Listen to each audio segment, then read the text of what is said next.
All right, Laird, I think you've been on the job for 8 days, so do you have a full plan laid out? You know exactly what's going on? I've got it all figured out. Yeah, I haven't actually been back to Columbia since my press conference, but I've got it all figured out.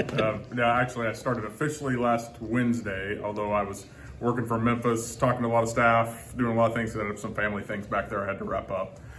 Just went to SEC meetings the first part of this week and then got in here last night. So making the rounds here in St. Louis, and then I'll get in Columbia on Monday. Is there, previous people have talked about that first time in kind of SEC meetings, it kind of being take a step back and say, oh, hey, this is a little different. Mm-hmm. It is different. Now, I was at Florida as the deputy, and in the SEC, they actually have a pretty cool practice of bringing along, one more with the AD quite a bit. So I knew a lot of those folks and several of the ADs that I'd had relationships with in the past, and of course knew Greg Sankey. So it actually felt really comfortable, although it is definitely as good as it gets. I mean, they have some smart, wonderful people in that room, so learning a lot. Once you get into the office, what's the first thing you want to do? Meet everybody. Yeah. That's really, that is where you need to start, because I am one that I learn by listening. I genuinely, that's how I will process things and learn how we really operate, what I need to really understand. So I'll sit down with all our staff, donors. I've been doing that here the last, since early this morning, going around and seeing folks and just asking them what I need to know and start to absorb it all. Hey, Laird, Jacob with Channel 4 here in St. Louis. At your intro press conference, you talked about how you love to fundraise and how you like to get out and meet people and do things. From your time at Mizzou earlier and now being back, how important is St. Louis when it comes to that fundraising? It is critically important. Not only in the fundraising side, but in ticket sales and sponsorships and support overall. The reality of college athletics is revenue is now kind of the front line of competition. That may sound harsh, that people may not like that, but you have to have support, financial support. You have to have people showing up to your games in order to be competitive, in order to have the resources to be competitive on the field and on the courts and all that. So we have to engage. We've got to be here. And it doesn't just happen for us asking St. Louis to come to Columbia, which we're going to ask a lot, but we also need to come to you. And that's a big part of our role for me, for our staff. You're going to see us here a lot because it is the number one market. I mean, it has such a big impact.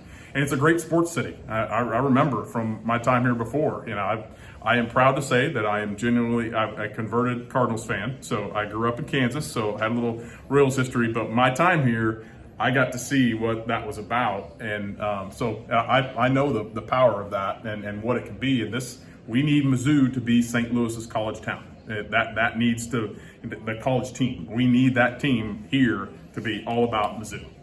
And there's an opportunity for us to continue to take advantage of that. Laird, Daniel Stead at Fox 2 here in St. Louis as well. It's one thing to come into a program where maybe you're tasked with rebuilding. It's another to come into a program that just feels like it's got a lot of momentum. What are the challenges and also the excitement of coming into this program at Mizzou right now? Well, you absolutely want to come in when things are rolling, right? I mean, that's ideal because there's so much momentum. There's a lot to jump into and really help with and get my head around quickly so that I can help continue and support the momentum that's here from Coach Drank, from the other coaches, the leadership of the university, curator. Everybody's all in, which is incredibly exciting. And I think that's a big reason why you're seeing some success is because there's commitments from the highest level, curators, president, and everybody to invest in athletics to make it successful. People recognize the benefit of it. So for me, it's about jumping in, understanding those plans, embracing them, and just helping facilitate success. Do you hold back maybe on some of those thoughts when plans are already rolling and then start to put your input in a bit later? Or how do you kind of navigate that process? Well, it's really more about, for me, it'll be about understanding, like if you take the North End Zone project, for instance, that is I love the vision. I love those kind of projects. I know what they can do for a fan base, for a community, for a long-term revenue, for a program, all those things. It's a really good plan. So it's my job to then come in and understand, okay, how are we approaching that? And how can I help, apply some things I've learned in the past to help make sure it's successful, right? It's a great plan, and I'm going to continue to jump in and help it. Eli was in here earlier talking about how he's had to change his job so much since he's been at Mizzou in terms of how the game has changed. You've talked about that in terms of how your role has changed.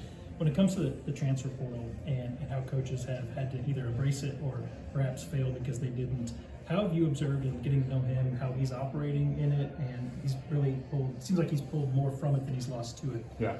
Well, obviously, I've spent not a lot of time with him yet. We've talked a lot on the phone, spent a little bit of time today. I had a chance to talk to him actually, previously a time or two. But what strikes me is he is very creative, very innovative. He's not afraid of change. I think his mindset about organizing, running a program, it is a CEO type mindset. He's not looking at it just from a traditional standpoint. And I think that you have to have that now, right? Because the coaches that have struggled, I think, have sort of been stuck in the ways of the past, and change is moving so fast. You don't have time to stop and worry about it or regret it. You got to just completely embrace it, jump in, and take advantage of it, and that's what he's been doing. Laird, with someone like Coach Drinkwitz, do you almost see him in a fundraising sense when he's of the stature that he is, that he can be an asset for you when you're pitching what's happening to donors? Absolutely. We just went and visited a donor together here earlier today, and he's you've seen him. I mean, he's engaging. He's people like him. They're drawn to him, and he also is willing to do that. Right? He is willing to do all those little things that not all coaches are. To be willing to go out and make calls and recognize the importance of getting those kind of investments, and his investments in time and energy and relationships are it has a much bigger impact than an athletic director or anybody else when the football coach walks in and is willing to do those things. There's been a lot written this week that has made revenue sharing sound more or less inevitable. It's not specific to one school, but I'm curious in your role, your thoughts on where it is and where it's going. Well, we all recognize college athletics is going to continue to evolve, right? I mean, there's no question that's just been part of where this is headed. It is in a state of evolution. It's not a final evolution, and whatever happens next probably won't be final. And because we are going through such a difficult transition, and in part because we didn't manage it ourselves on the front end. We being college athletics, university, NCAA, whatever you want to call it, we all didn't proactively embrace that evolution. So now it's going to be enforced on us by the court systems and other things. So it becomes challenging. So we're going to continue to see a lot more evolution and adjustment.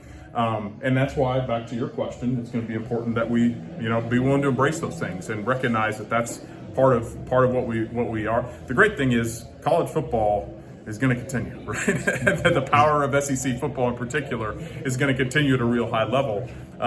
And we're part of that. So being in this conference of all conferences is where you want to be in this whole state of evolution. Is there a concern for sports other than that, with the way things are going?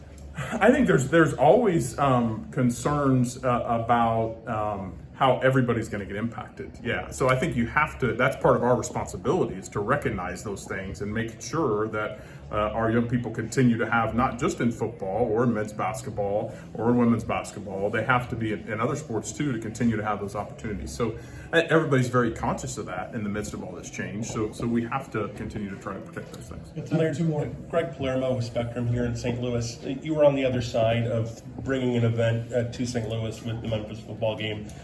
Where do you see the most likely opportunities to kind of keep that up and grow it? Yeah. Well, first of all, you're welcome to the St. Louis community for a football game in the Dome. It didn't turn out quite the way I wanted it then, but it's remarkable what my perspective has changed on that game and the outcome of that game in the last couple of weeks. Suddenly, it seems like an awesome idea. I'm glad that I agreed to that.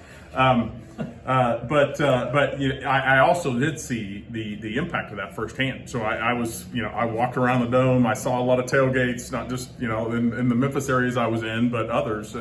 And the impact of drawing together the St. Louis, the Mizzou community in St. Louis is really powerful. So we need to continue to look for those opportunities. Obviously, I haven't been here long enough to figure out all the nuances, politics, or challenges of that. But I'm committed to trying to continue to find ways to make that happen. With the sellouts, do you have an overarching football scheduling philosophy? Back in the day, Mizzou was known as the giant killers and played everybody. Now you're in the SEC, you can't do that. But do you have an overarching idea as to how you'd like to build a schedule? Not yet. I wouldn't say I've formed that yet here at Mizzou. I think at every place I sit down with coaches and really understand where they're at with the program, what the philosophy has been, and make sure that the coach and I are together on whatever that is. But I would need to sit down with Rick and really understand that. I like our schedule looking towards this next year, and when you're in the SEC, you're not going to have problems with strength of schedule. That's for sure. But beyond that, I don't know till I really dig in and learn more. Awesome.